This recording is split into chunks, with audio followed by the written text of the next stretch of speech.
Bueno, hay algunas noticias buenas. Por lo menos ayer nos llamaron para que nos vayamos a vacunar, así que dentro de un rato, de una media hora más o menos, termino el video y salimos para la clínica que tenemos cita para vacunarnos. Así que bueno, eso es una buena noticia. Lo otro es que hoy, mientras tomaba mate temprano, o sea, ahora son las 7, pero a eso de las 2:15, 2:30 estuve tomando mate y estaba recomponiendo el pensamiento, en fin, la idea, porque la obsesión mía, la obsesión que tengo primaria, el estado primario de la emoción, es que hasta que no se encuentren las causas de lo que son la raíz de nuestros problemas sociales, no vamos a encontrar las soluciones. O sea, porque todo lo que se ha venido trabajando, gente muy avesada, gente muy preparada, gente capacitada, especializada, va. Y claro, porque chocan en sus intereses, generalmente ese es un problema, pero también porque los que actúan, o sea, los profesionales que están encargados de buscar las coincidencias, parecen no ser tan avesados. Y entonces, uno que es del pueblo la ve desde otro lugar. O sea, yo no la veo desde la academia, no la puedo ver, no la pudiera ver. Y es muy pretencioso, a veces uno en el impulso descalifica a los académicos. Y no sé si tenemos o no razón, pero lo bueno de esto es que hay que averiguarlo. O sea, preguntar y preguntar. Y entonces se me dio por hacer unos apuntes. O sea, acá tengo unos apuntes que a ver si nos ayudan en la búsqueda para encontrar las posibles causas que son las que nos han llevado a esta situación generalizada, porque no es un problema de una sociedad, de un país, es una sociedad casi generalizada.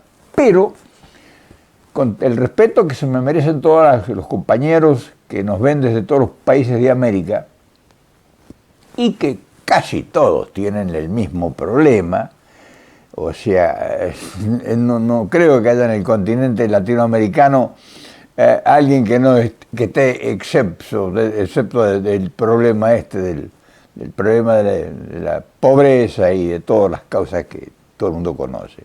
Entonces me hice un análisis, a ver si buscando las causas, porque acá hay una cosa muy evidente. Nosotros, yo por ejemplo, que tengo 90 años, mi generación, la que yo represento, mi generación es una generación que ha fracasado. O sea, los resultados que están acá no son para ningún halago, no son para que nos hagan un monumento. O sea, entonces como uno carga una determinada responsabilidad y le pesa, porque dice, bueno, ¿ustedes qué han hecho? Nuestros hijos o nuestros nietos van a decir, y la culpa, ¿qué hicieron ellos? O sea, suponte que nosotros hayamos sido muy honestos y que los que nos dirigieron a nosotros fueron los que entregaron, los que volvieron a recolonizar el continente. Pero la culpa es nuestra, lo permitimos nosotros. Está bien, nuestra ignorancia, nuestra marginación, nuestra lucha, en fin, pero acá el tema es buscar las causas, porque el momento que encontremos la causa porque toda causa tiene una madre, tiene un inicio, un comienzo, una aparición. El día que encontremos nosotros las causas, y nos va a ser mucho más fácil resolver los problemas. Y entonces, bueno, muy bien, ahora yo ya no voy a hablar por los demás, voy a hablar por la parte que a mí me corresponde. O sea, yo soy parte de esta generación que ha fracasado. Y mira que hemos hecho intentos. Y le hemos buscado la vuelta por todos lados y tratando de aprender de todas las formas posibles dentro de nuestras posibilidades. Y claro, yo digo acá en el análisis que he hecho, que dice, ¿fuimos una generación de fracasados o nuestros enemigos fueron más inteligentes que nosotros?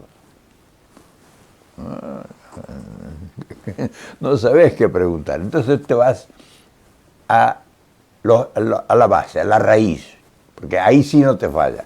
Y quizás no hemos sido capaces de hacernos esta pregunta.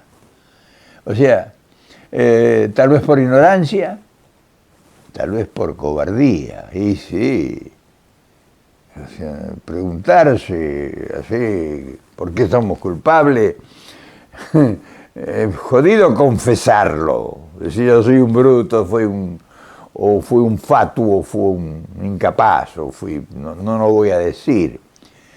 Pero sí lo analizo y dice, porque mi generación enfrentó la metamorfosis más extraña que se pudiera imaginar. Es decir, nuestra generación está denunciando que en sus tiempos hubo una transformación, una metamorfosis. ¿Y por qué? ¿Por qué?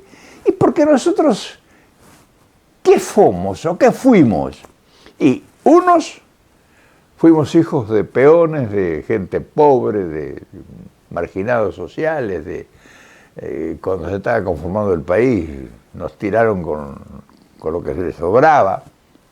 O sea, no fuimos nosotros las grandes mayorías que fuimos en esos tiempos, gente ilustrada, gente capacitada, gente con fundamentos adquiridos y con conocimiento. Fuimos, o sea, el despojo, la sobra de la sociedad. Las sociedades, o sea, los pobres eran los sirvientes o los que trabajaban, pero esa es una parte de nuestra raíz.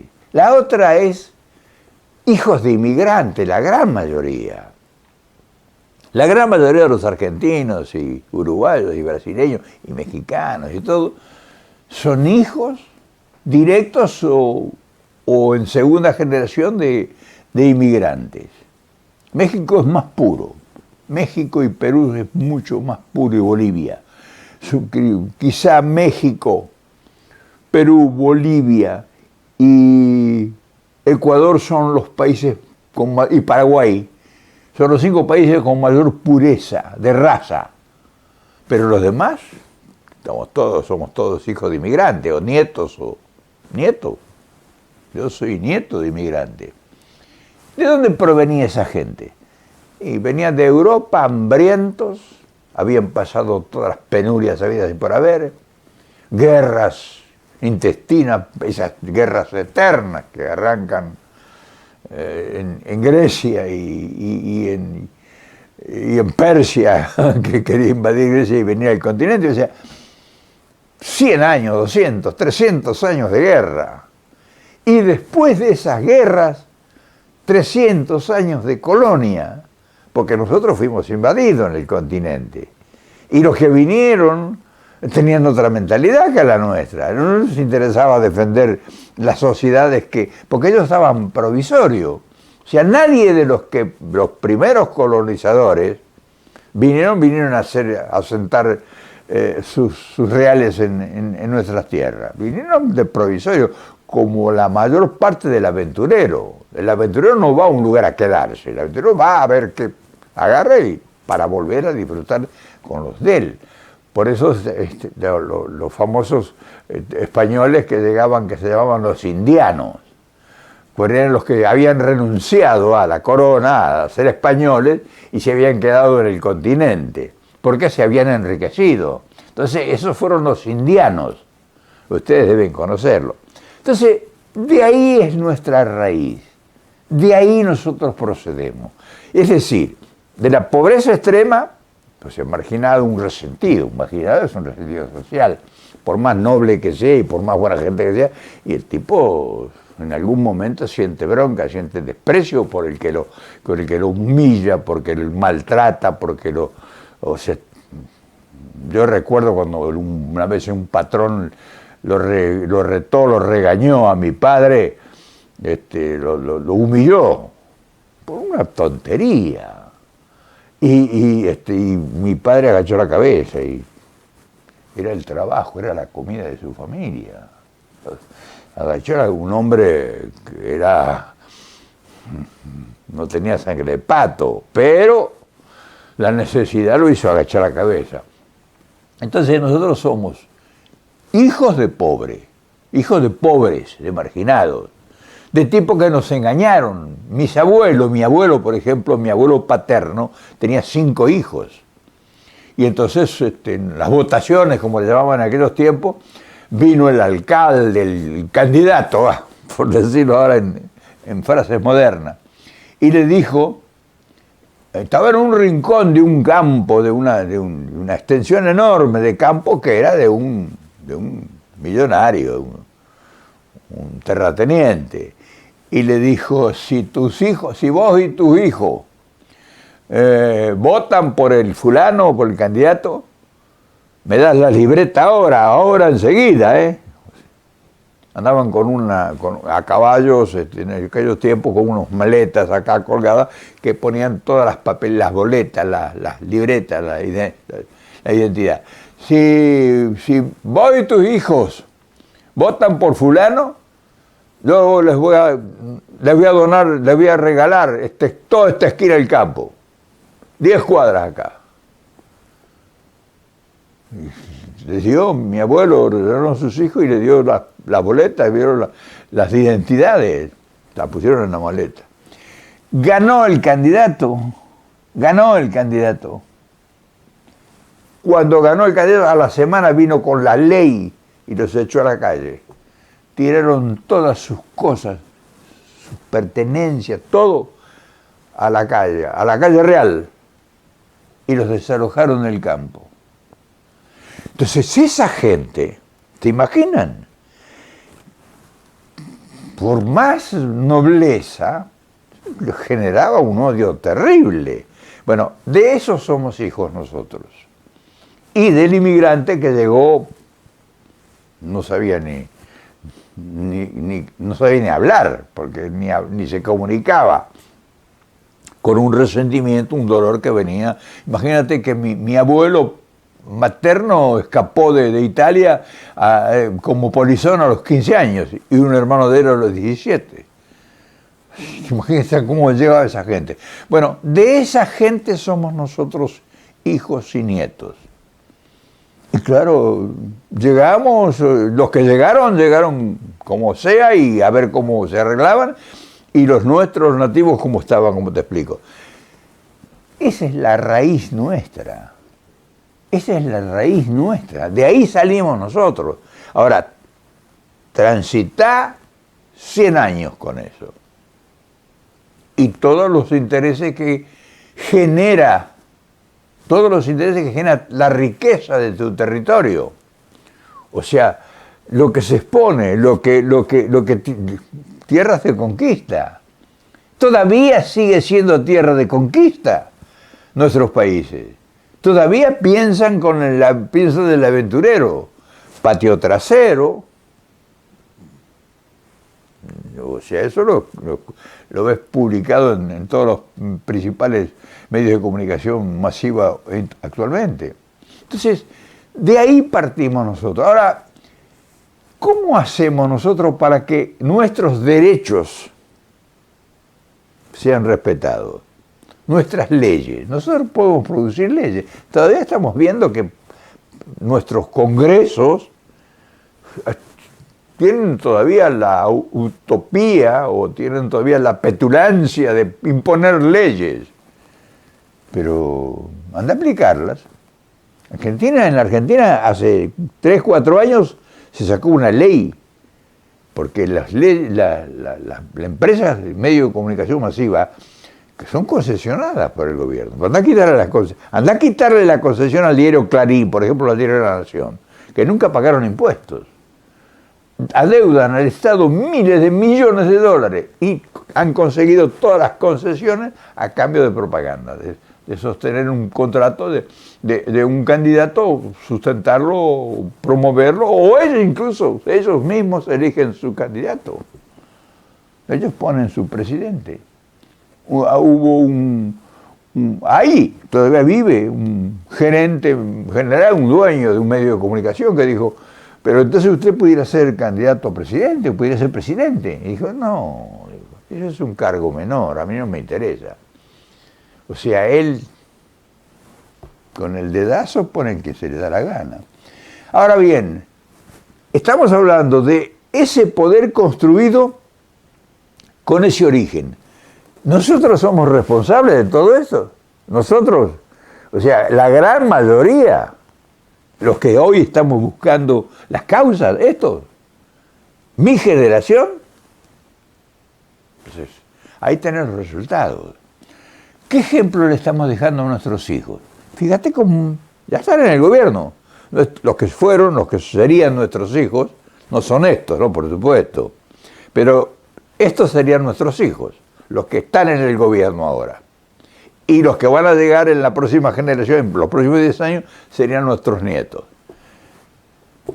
¿Usted crees que nos podemos enorgullecer de esta gente que nos representa?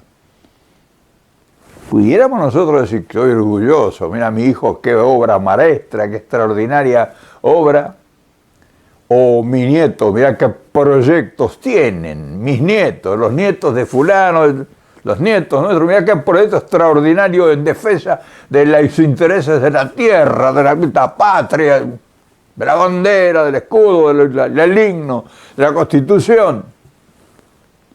A ver a quién se la pueden vender o cambiar o permutar por vanidades, por espejitos de colores. Que el continente los están cambiando todos los días, no han dejado de cambiarnos por espejitos toda la riqueza. Yo quería hoy traerte a consideración esto,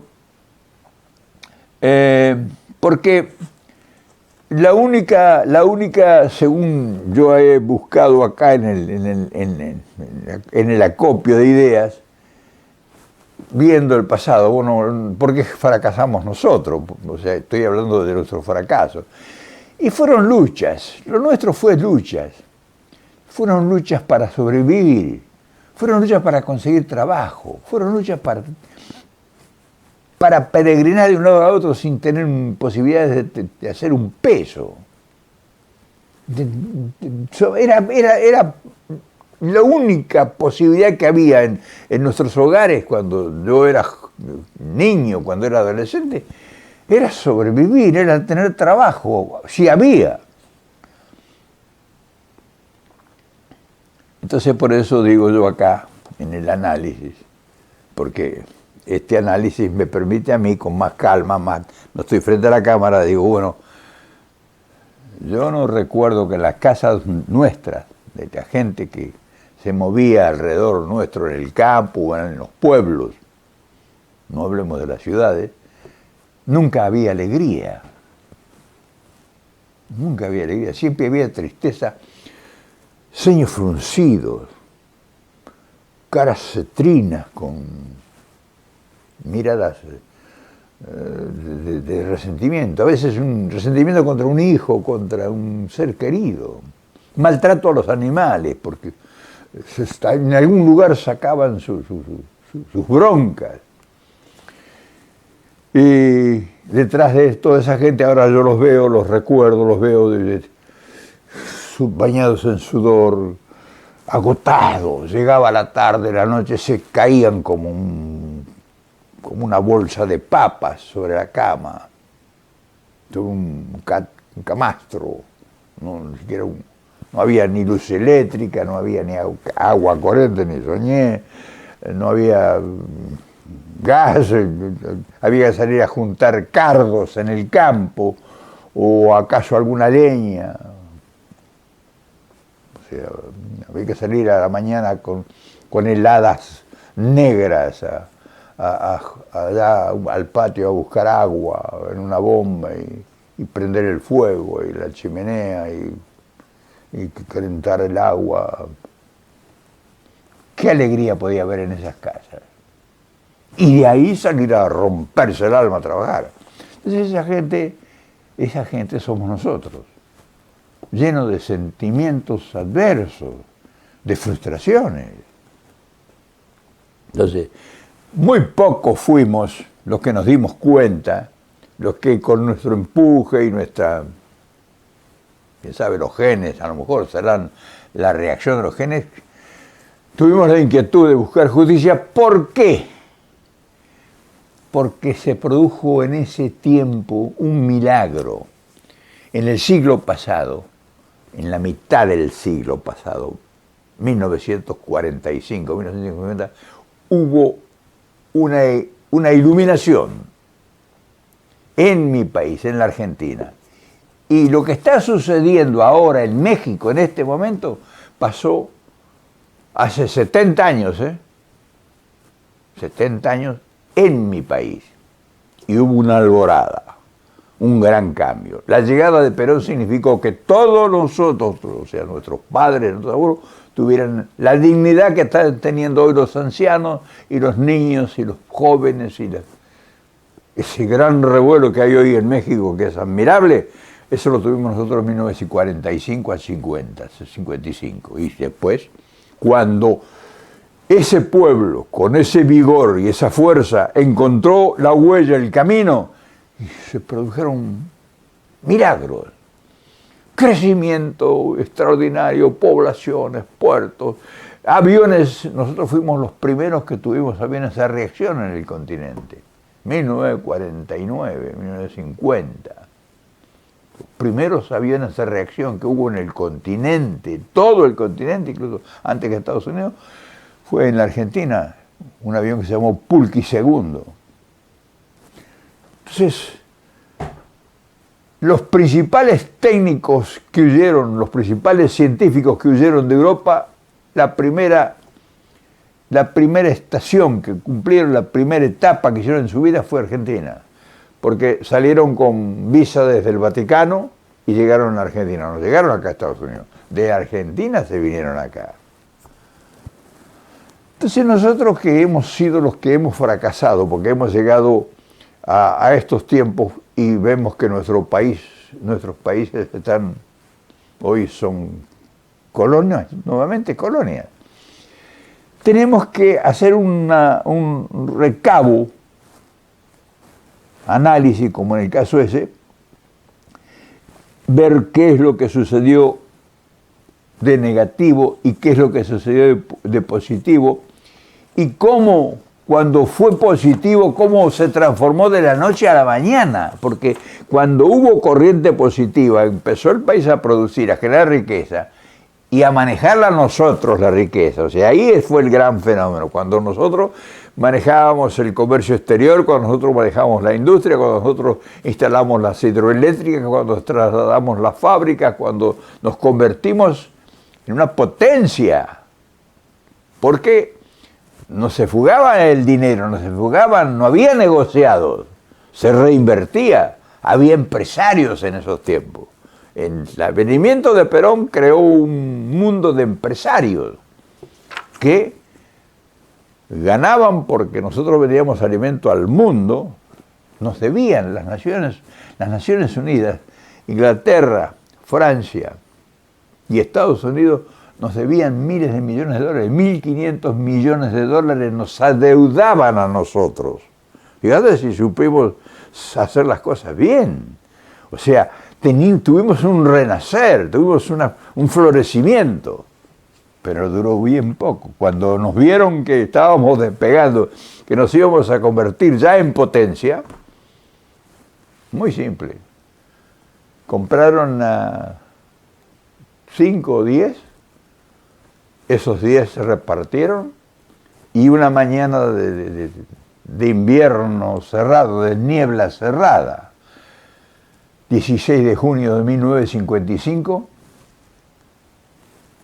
un hormiguero de aviones bombardearon la Argentina, Plaza de Mayo, a la gente mataron en el pueblo indefenso, una ciudad abierta. O sea que el fracaso nuestro, ahí está la raíz, ahí está la raíz. ¿Qué no pasó en otros lados? Recorran la historia de Latinoamérica. retocan la historia de Mariátegui, recuerdan la historia de Ecuador con Velasco Ibarra, la de Colombia con Gaitán, la de Venezuela, la de Paraguay, la de Brasil, que terminaron suicidándose Vargas, la de Ibáñez del Campo en Chile, y de Cárdenas en México, y vean, búsquenlo, busquen la historia y van a ver ahí todo eso. Y me quedo, no tengo memoria para tanto, pero todos los países tuvieron ese amanecer y fueron sesgados, cortados de raíz. Y aquí estamos peregrinando, luchando, no encontrando orientación ni explicación a por qué nos pasa lo que nos pasa. Ahí está la historia. Claro, todo eso se debe a una crueldad impuesta por el vigor y por la ambición. O sea, lo peor que podés tener es tener riquezas y no tener la capacidad para administrarla. Y no tener la mayor capacidad todavía para proponer alternativas, porque si nosotros hubiéramos tenido capacidad de negociación, como tuvo Europa, Europa tuvo una situación igual que esta, pero no le fueron a buscar las riquezas a Europa fueron a encontrar las ruinas, pero las ruinas de Europa eran el capital de los europeos que habían perdido las guerras. Siempre Europa usó como capital de giro sus guerras, sus miserias creadas por la destrucción. Ahí estuvo su fuerza. Primera y Segunda Guerra Mundial fue financiada, fueron planes Marshall primero, el segundo plan Marshall, el primero fue el arreglo en el tren ese en París, de la primera, y el segundo el plan Marshall. Ellos tuvieron la ayuda, porque tuvieron negociadores. Si vos lees la historia de la posguerra y ves los personajes que aparecen, son toda gente negociadora con el poderoso, con el que había ganado. Y lo mismo hicieron los japoneses, tuvieron gente negociadora. Y lo mismo hizo Mao, que tuvo gente negociadora. Porque no es el milagro de China, es el milagro de los chinos. Porque estos fueron a buscar para dormir a los chinos. Para eso fue Kissinger a China a hablar con Mao. Y Mao, era chino. Estamos hablando de Confucio, ¿no? Estamos hablando de Lao Tse. Estamos hablando de 5.000 años de cultura. Y por eso China es lo que China es. Tuvo interlocutores China, que es lo que nosotros no tenemos. Ese es el gran problema nuestro. O sea, nosotros no podemos salir ahora porque no tenemos interlocutores nosotros. O sea, nosotros tenemos grandes posibilidades. Ahora se va a presentar a partir de ponerle fin de año, que termine el problema de esta pandemia. Estamos en la mejor opción. Ya en este momento estamos en una opción extraordinaria con el nuevo gobierno que hay acá en Estados Unidos. Pero, ¿quién negocia en nosotros? ¿Quién conoce? Conocerla conocen, pero ¿quién la utiliza como opción para negociar y decir, en fin, usar todas las combinaciones que hay ahora? Porque ahora no es que vas como tonto a ponerte de rodillas y decir, vengo a ver qué me dan. No, que es lo único que saben hacer la gente que tuvo nuestros ejemplos. O sea, los ejemplos nuestros fue la lucha esa, y después cuando nos bombardearon y nos destruyeron, como han destruido todo, el imperialismo capitalista se ha quedado con todo. O sea, se ha quedado con todo lo nuestro. Lo que va a pasar es que ya no lo va a poder controlar, porque hay otros ambiciosos que están buscando ya quitárselos. En fin, yo quería hoy hacer esta salvedad, quería comentarte, y yo creo que conociendo nuestras falencias, o sea, conociendo nuestro talón de Aquiles, y si nosotros tenemos la capacidad de que estos análisis lleguen a gente que sepa muchísimo más que nosotros, que tenga más capacidad para explicarlo bien y además para que esa explicación no solamente produzca un conocimiento en los demás, sino que diga, ah, qué bueno, entonces pudiéramos empezar a hacer tal cosa. Y entonces sí viene el cambio. Pero como estamos ahora, no. Como estamos ahora no va a haber cambio porque no hay un solo proyecto que se anteponga a la invasión del enajenamiento que tiene el continente. Estamos enajenados el 80%. Y la única esperanza que está surgiendo, la única, es lo que está haciendo López Obrador. Pero con eso no alcanza, porque López Obrador es posible que salve a México y a Centroamérica, pero nos falta a nosotros que toda Latinoamérica. ¿Y con quién estás pensando que podés hacer un proyecto continental? Primero, que lo tenga clarificado como un proyecto y un plan. Segundo, que te lo acepte el imperialismo internacional. O sea, los dueños de la finanza, los dueños de los poderes, los dueños de los mercados, los dueños de todo. Que te acepten. ¿Cuál es tu propuesta? ¿Cuál sería? ¿Quién puede, imagínate en Argentina, quién pudiera proponer un gran negocio para que diga, bueno, les doy la responsabilidad de que ustedes hagan? Si no hay ni proyecto. No hay un solo proyecto en la Argentina, no hay un solo proyecto escrito. Fíjate, yo soy un elemental, un aprendiz, y cada vez que hago algo, hago un proyecto. ¿Te imaginas si uno tuviera la oportunidad de ser gobierno o posibilidad de gobierno? Lo menos que debieran hacer la gente que... Te hablo de Argentina, no te hablo de otro país, no tengo derecho ni me corresponde. ¿Cuál es el proyecto que tenemos para proponerle al imperialismo? El imperialismo hace lo que sabe hacer. No te tenés por qué enojar, ni te tenés por qué insultarlos, no. Con eso no resolvés nada. Que le diga esto, el otro, ustedes son esto. Eso es una cosa que no... Es como darle un baño a un pescado.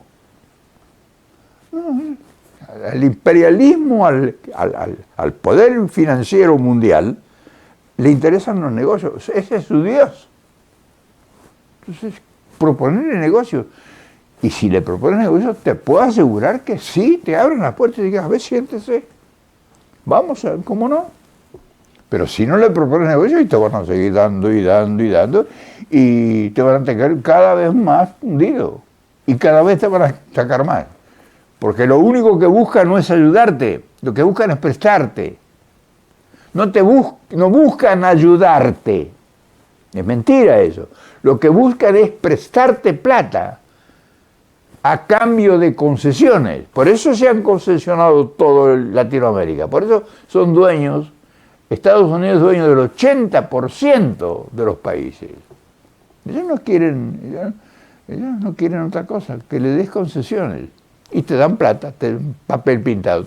Los espejitos, son espejitos, lo mismo. Nada más que ahora están en otro color y no te refleja. Si te reflejarían la cara que tenés ahora, te daría vergüenza. En fin, hoy yo quería hacer este video porque me voy a vacunar y si me vacuno, creo que voy a seguir dándote lata por lo menos una punta de años más. Te mando un gran abrazo y ojalá esto sirva para que vean dónde está la raíz de nuestras causas. Las causas de nuestra desgracia, los responsables, acá tenés uno. Nosotros somos el que damos el ejemplo, porque ahora sí conoces lo que hemos luchado. Antes no lo sabías, antes creías que nos había traído el viento acá. Esta es lucha, y uno, como ves, todavía sigue en la lucha. Yo no entrego mi estandarte. En fin, mañana nos vemos, por supuesto.